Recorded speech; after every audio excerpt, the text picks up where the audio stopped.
Ons sing graag 'n lied, maak oop ons oë om te sien, om die grense te kan sien wat ons binne hou. Nou, die mens is maar 'n wese wat wil kan sien. Ons sê vir mekaar, wys my eers dit voordat ek dit kan glo. Of ek sê ek wil graag die wêreld reis om die wêreld te kan sien. Met die toenemende gebruik van kunsmatige intelligensie op sosiale media word dit ook al hoe moeiliker om te vertrou wat jy sien. Nou, sig en om te kan sien is 'n belangrike tema ook vir Johannes, die evangelieskrywer. In sy evangelie praat hy van sig om te kan sien, om te aanskou, en aan die teenoorgestelde, om nie te sien nie, om in die donkerte te wees, om weg te kyk. Nou, ons gaan lees uit Johannes 12. Dit is 'n teks net na die intog van Jesus in Jerusalem. Die bekende verhaal waar hy op 'n donkie in Jerusalem ingaan en skares van mense prys hom en glo hy is die nuwe koning wat gekom het. Nou, kort na hierdie verhaal kom maar 'n paar Grieke aan by hom en hulle sê, ons wil graag vir Jesus sien. Kom ons lees saam met Johannes 12. Daar was 'n aantal Grieke onder die mense wat gekom het om op die fees te aanbid. Hulle het toe na Filippus gegaan, wat van Betsaida in Galilea was, en hom gevra, meneer, ons wil Jesus sien. Filippus het toe dit vir Andreas gaan vertel, en toe gaan sê Andreas en Filippus dit weer vir Jesus. Maar Jesus antwoord hulle, die uur het gekom, dat die Seun van die mens verheerlik moet word. Amen, amen, ek sê vir julle, as 'n koringkorrel nie in die grond val en sterf nie, bly dit net een enkele korrel. Maar as dit sterf, dra dit baie vrug. Wie sy lewe liefhet, verloor dit. Maar wie sy lewe in hierdie wêreld gering ag, sal dit vir die ewige lewe behou. As iemand my wil dien, laat hy my volg. En waar ek is, daar sal my dienskneg ook wees. As iemand my dien, sal die Vader hom eer. Dink jouself vir 'n oomblik in die konteks van die mense wat hier om Jesus is. Dit is mense wat waarskynlik op die platteland groot geword het. Hulle ouers het geboer of is dalk vissers. En elke Vrydag vier jy die Sabbat. En daarso erken jy en jy bely dat die aarde, die wêreld, hierdie grond waarop jy dalk boer of hier in die see waar jy vis vang, dat dit als aan God behoort. Hy het dit geskep en hy het dit gegee. Maar dan kom Saterdag, Sondag, Maandag, Dinsdag, Woensdag, Donderdag en jy sien nie noodwendig dit raak nie. Wat sien jy? Jy sien 'n ander owerheid wat oor jou grond, oor God se grond en aarde regeer. 'n Ryk aan wie jy belasting moet betaal vir die gebruik van hierdie grond. In die tempel lees jy dan dat God die mens geskep het, dat God jou lyf aan mekaar verweef het. Ons lees van Adam wat God uit die grond uitgeskep het. Adama beteken letterlik grond in Hebreëus. Maar wat sien jy om jou? Jy sien dat mense se lywe nie aan hulle self behoort nie. Jy sien dat mense uitgebuit word. Dat hulle lywe wat God gemaak het, wat God geskep het, wat God aan hulle gegee het, nou aan 'n ander ryk behoort, in diens is van 'n ander ryk. Jy kyk om jou en jy sien verdrukking, jy sien armoede, jy sien hoe mense teen mekaar draai. En jy hoor dan 'n berig van 'n nuwe koning, 'n bevryder, iemand wat gaan kom om hierdie mense te kom red, om jou van hierdie ryk te verlos. En hierdie mense om Jesus het dan nou bepaalde verwagtings van hierdie koning, van die Messias wat gekom het. Nou, my en jou konteks verskil dalk van die mense wat die eerste keer hierin geleef het, maar tog kan daar ook ooreenkomste wees. Tog kan ons ook hoop vir iemand om te kom om hierdie wêreld te red.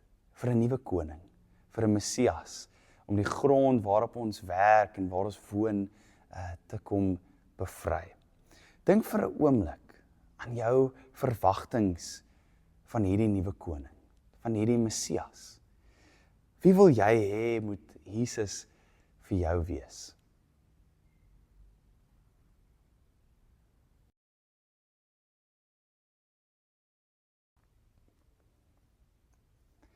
Die Grieke wat ons van lees hier in die teks, hulle daag waarskynlik ook op met 'n paar bepaalde verwagtinge van Jesus. Dalk het hulle gekom om wonderwerke te aanskou, dalk om eenvoudig bietjie wysheid te ontvang, dalk om 'n nuwe koning te aanskou, of dalk was hulle net nuuskierig geweest. Jesus praat met hulle en hy sê 'n ding wat hy eintlik nog heeltyd vir die mense sê. Hy sê die seun van die mens moet verheerlik word. Nou, dit klink fantasties. As jy hoop op 'n bevryder, as jy hoop op 'n nuwe koning, 'n verlosser, dan is dit wat jy graag wil hoor. Die seun van die mens moet verheerlik word. Maar dan gaan Jesus aan en hy sê, as 'n koringkorrel nie in die grond val en sterf nie, bly dit net een enkele korrel. Maar as dit sterf, dra dit baie vrug. Wie sy lewe liefhet, verloor dit. Maar wie sy lewe in hierdie wêreld gering ag, sal dit vir die ewige lewe behou. As iemand my wil dien, laat hy my volg, en waar ek is, daar sal my dienskneg wees. As iemand my dien, sal die Vader hom eer. As jy dit sou hoor, het jy dalk geskrik en gedink, waarvan praat hierdie Jesus, hierdie nuwe koning wat ons verwag? Sê hy dan nou dat hy gaan sterf? Dit is mos nie die plan nie. 'n koning kan mos nie dit sê nie. Is interessant, 'n paar verse aan, lees ons daar waar Jesus sê, en as ek van die aarde af verhoog word, sal ek almal na my toe trek. Is my so mooi. As ek van die aarde af verhoog word, sal ek almal na my toe trek. Interessant, hierdie woord verhoog in die Grieks kan verwys na 'n troonbestuiging, om verhewe te word. Maar dit is ook die Griekse woord wat gebruik kan word vir ophang, om iemand op te hang aan 'n kruis. Dit is duidelik dat hierdie Jesus, hierdie nuwe koning, die een wat op die donkie in Jerusalem ingaan, dat hy op 'n ander manier die wêreld gaan red. Dat hy op 'n ander manier die koninkryk van die hemel en aarde toe gaan bring en die wêreld bevry.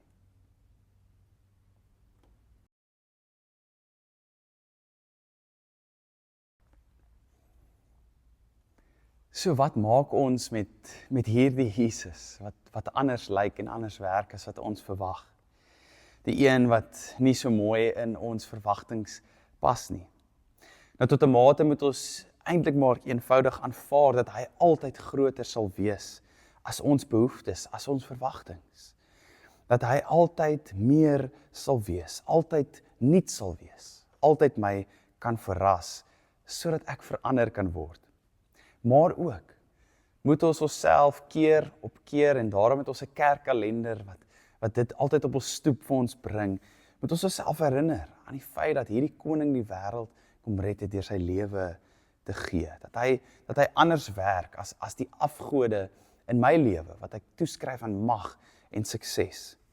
James Cone is 'n teoloog wat sê ons moet soms ontslaa raak van die beeld van Jesus wat ons het. Want hierdie beeld wat ons geskep het in ons eie beeld, hy is gehul in die klere van my eie verwagtinge en my eie behoeftes. James Cone sê ons moet 'n amper gesonde ateïsme beoefen. Ons moet wegdoen met ons afgod en plek maak vir die ware Here in ons lewens. Ons moet onsself oopmaak vir wie die Messias is in ons lewens, die God van die kruis, die een wat ons kom red het deur homself te gee. Ek wil jou 'n oomblik gee om in gebed saam met my te bid vir die Paastyd, en dat ons onsself werklik oopmaak vir Jesus om ons te verras. 'n Jesus wat op 'n donkie gekom het, 'n Jesus wat barmhartig en sagmoedig is, 'n Jesus wat gestaan het aan die kant van die geringes en die afhanklikes. Kom ons bid saam. Here Jesus, ons is net soos die Grieke wat sê ons wil graag U sien.